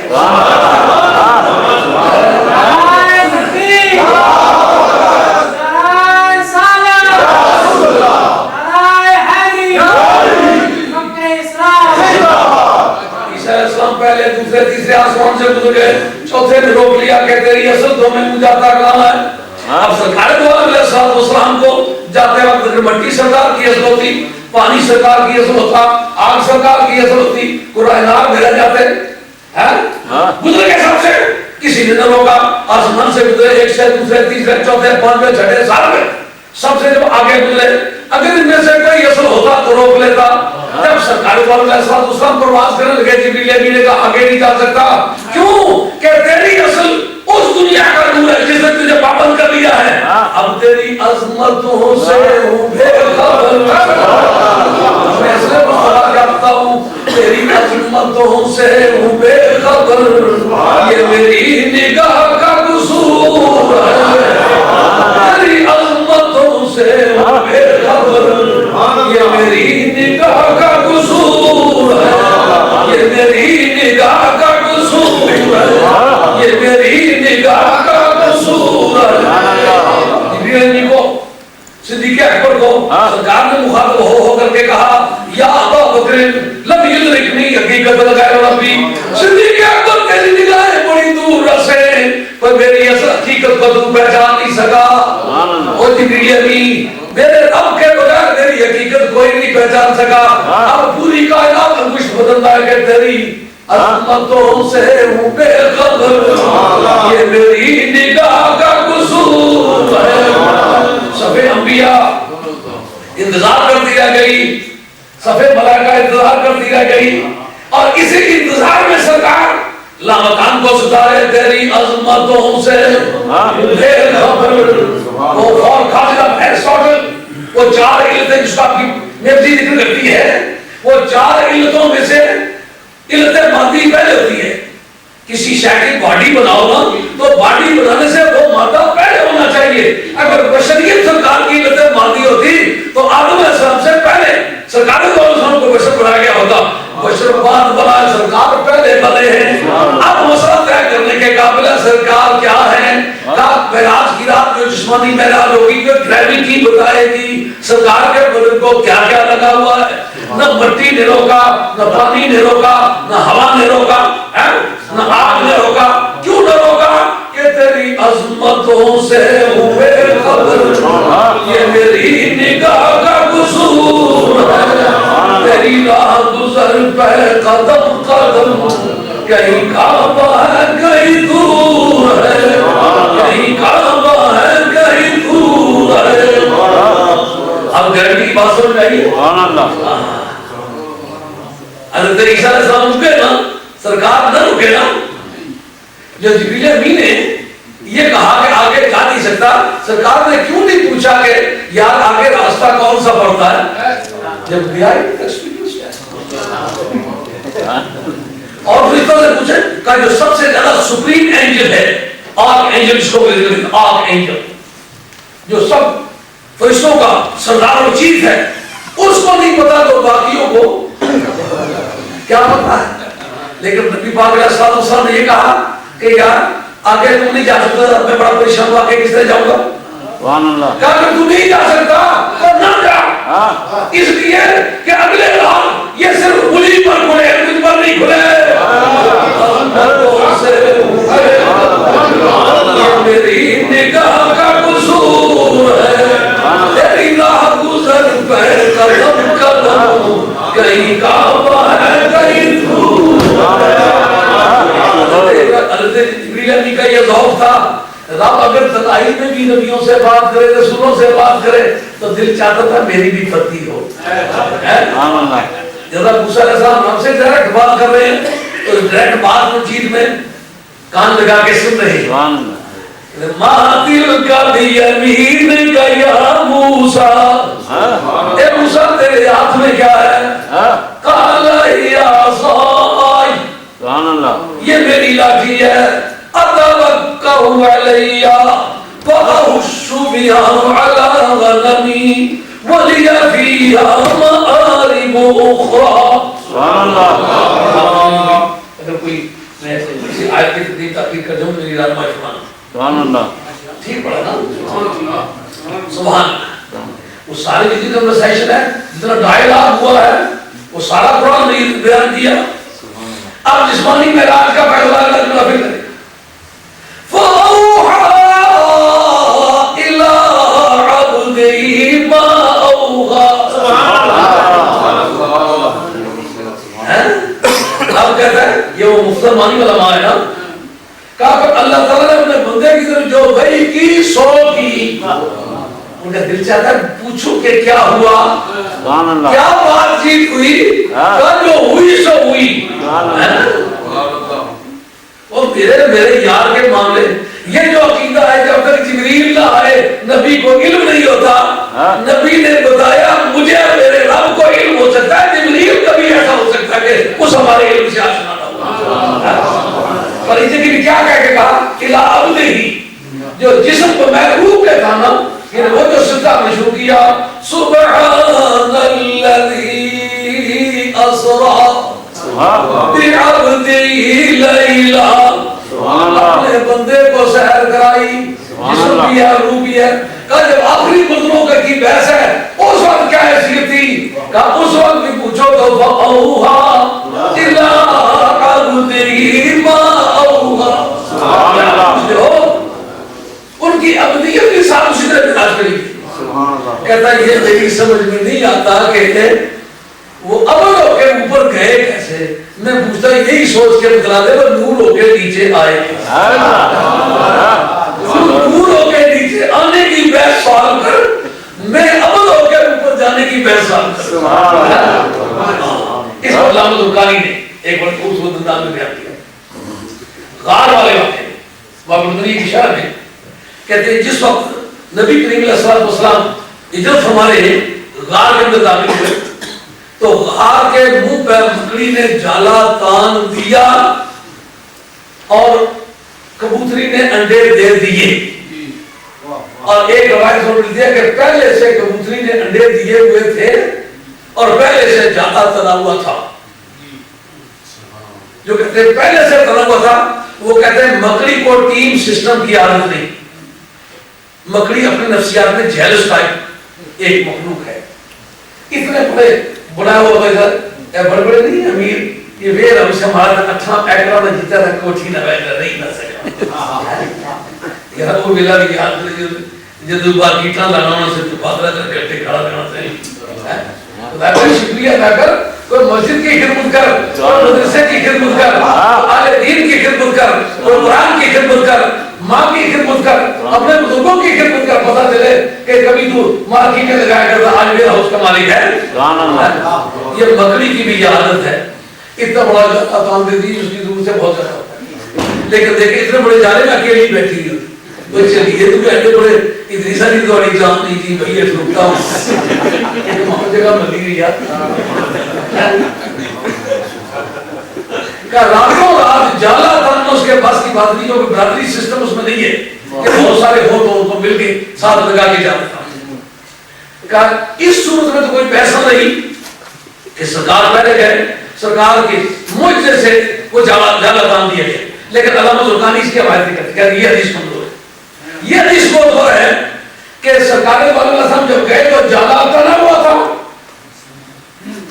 اور اس جگہ کبوتری نے انڈے دیے ہوئے تھے. کہا جب دیے ہوئے تھے تو پھر سرکار کا پار ہوئے تو ٹوٹا کیوں نہیں. معراج کی رات نے واضح کر دیا ٹوٹا کیوں نہیں. سرکار آسمان سے پار گئے. خرقہ الفیام کی بحث آسمان کا پھٹنا اور آسمان کا جڑنا یہ بڑا زمانہ اہل علم میں بحث رہی ہے کہ آسمان پھٹ نہیں سکتا اور جڑ نہیں سکتا, دروازوں کے وہ قائل نہیں. تو کہتے ہیں پھٹا کس طرح اور جڑا کس طرح. کہا جس طرح بکری کے جالے سے پار ہوئے بکری کا جالا نہیں ٹوٹا نہ دوبارہ بنا ہے, اسی طرح آسمان سے نہیں پار ہوئے تو نہ پھٹا ہے. یعنی یارو سرکار تو گئے ان کے بارے میں باور کر لیتے ہیں. صدیق اکبر بھی تو گئے. کہا وہ صدیق اکبر سرکار کی باڈی سے لگتے رہے. سرکار والی جو باڈی تھی نا اس باڈی سے لگتے رہے تو جمال ہم نشید اور مناظر اپنے نامر ہم خاکوں کے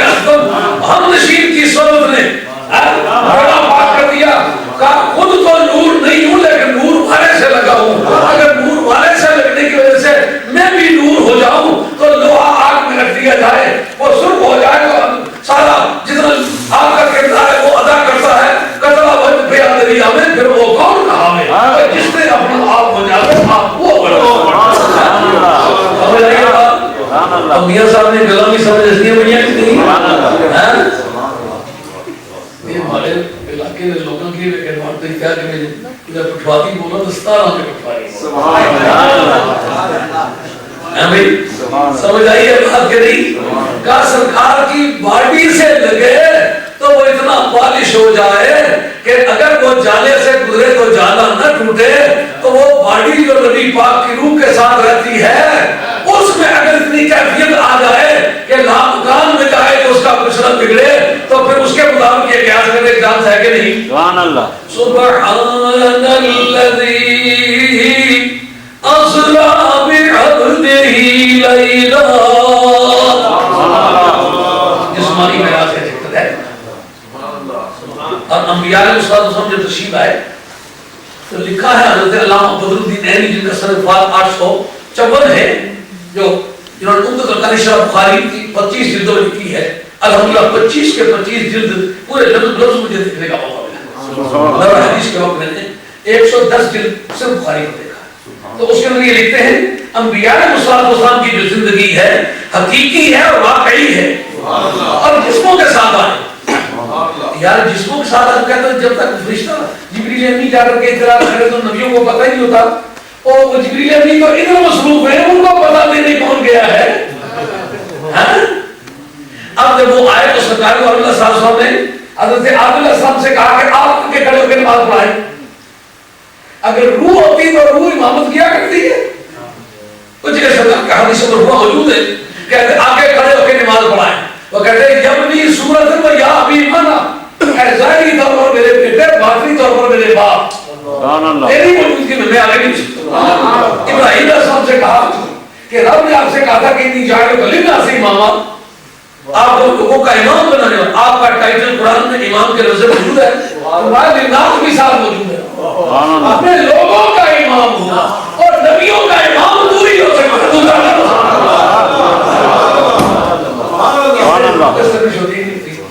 میں نے اپنے فقان کے بہت کافی زیادہ باتیں کر ڈالی تھی، نہیں کرتا، لیکن وہ جسمانی معراج کے موضوع پر آگے کبھی ہم موقع ملتا ہے تو جسمانی معراج کے موضوع پر گفتگو کر دیتے، کیونکہ یہ مرزائی اس پر زیادہ زور دیتے ہیں کہ جسمانی نہیں ہوئی روحانی ہوئی۔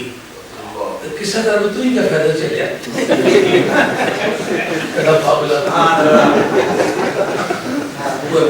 جہاں سب کچھ ہے یہ نمبردار کدھا بری کسی پھر کون نمبردار ہو سی اگر اس کا پتر ہو سی او بری کسی کا پتر ہو سی کہ او بری کا پتر ہو سی کافی جستجو کی انہوں نے کہا سارے بری کا تو کی نمبردار ہو ساری تو کہتے ہیں ایمان تو پاگل ہے، اگر معراج نبی بھی ہوتی تجھے کیا فائدہ پہنچتا ہے، سب پاگل آدمی ہے۔ کچھ میں جب تجھے لوگ کافر کہتے ہیں، کافر سمجھتے ہیں، کافر بابر کراتے ہیں، اور تیرا دنیا میں کفر ثابت کرتے ہیں، ہم کے میدان میں کافروں میں تیرا شکر۔ اللہ تعالیٰ میرا محمد خالق سے آمین بابا اسلام کی سچی بولا آمین، اور یہ مرحوم جنہوں نے یہ بکر کی تھی اللہ کریم نے بری کرا فرمائے اور کے بال بچے کو اس کام پر ثابت قدم رکھے ہمیں سپورٹ کر دے گئے۔ مجھے ہمارے ربانی نے سرکار اصلاح خان نے ہمیں اپنے نعتوں سے اپنے بیانات سے مستفید رہنے کا موقع فراہم کیا ہے۔ ان کی خدا میں دعا کرتے ہیں اللہ ان کے علم قبول میں صلاحیت ہے۔